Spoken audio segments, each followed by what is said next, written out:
Hi, today we're going to learn about entering some formulas into the calculator. The first one we're going to look at is percent increase and percent decrease. So to do that, we think final minus start over start. So we're going to enter this into our calculator, and we're going to use this fraction button right here so that it looks on the calculator like it does on the paper.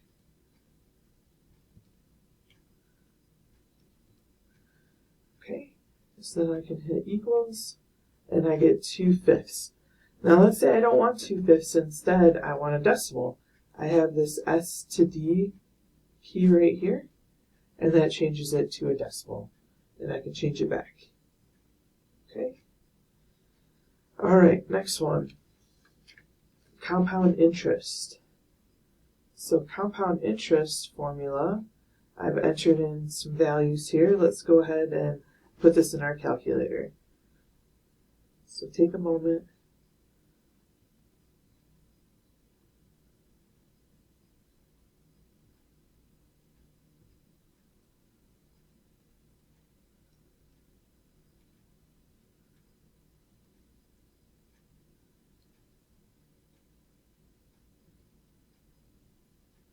Okay, when I hit the exponent, your exponent key is right here.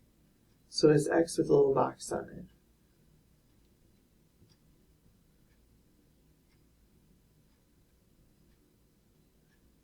Okay, we should get 1,169.85. Okay, the next one.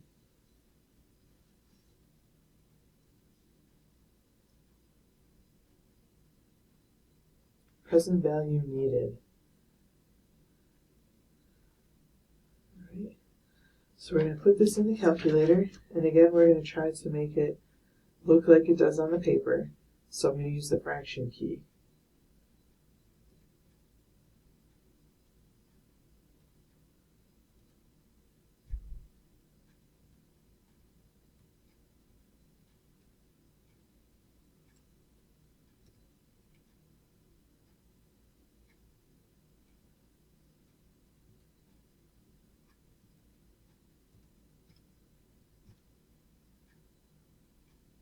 Okay, so here we go. So I'll enter it in.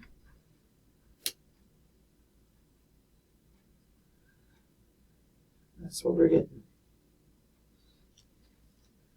Okay, let's check out a couple more. How about mortgage, principal, and interest? So it's a big formula, and we're going to use the fraction key several times in here. So we'll start off with 400,000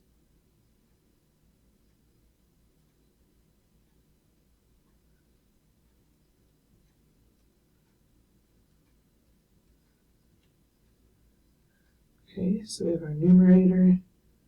Then we're going to put in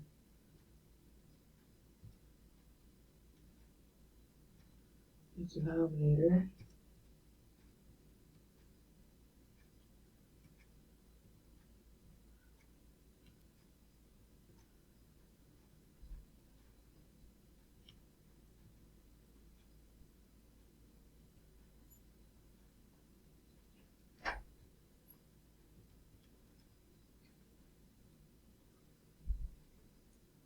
Okay.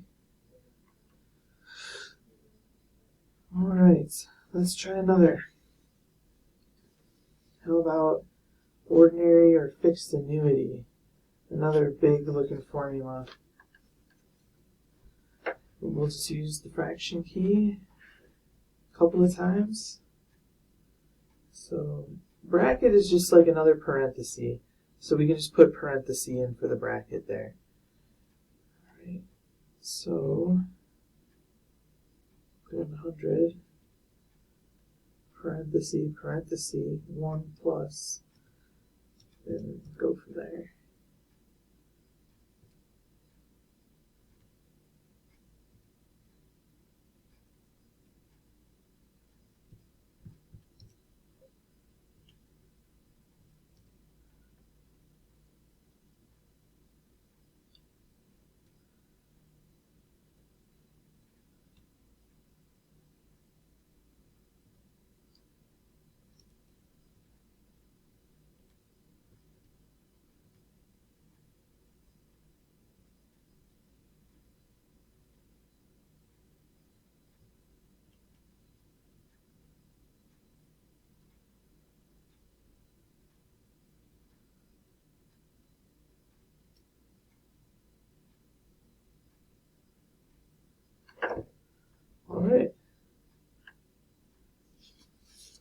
last one, let's take a look at a sinking fund. So for our sinking fund, let's enter into the calculator.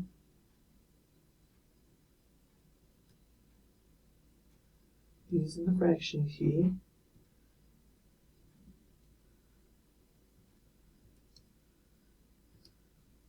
Oh.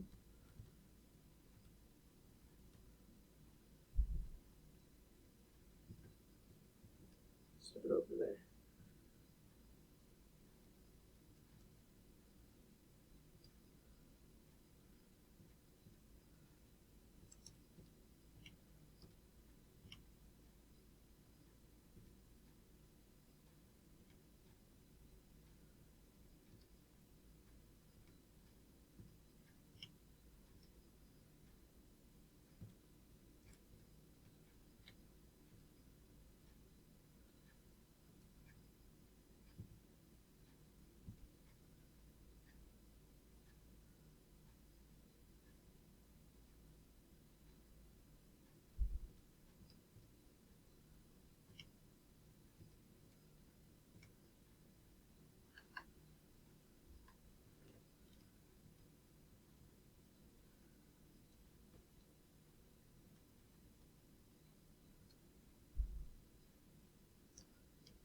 Alright, so those are the different ones. I hope this was helpful.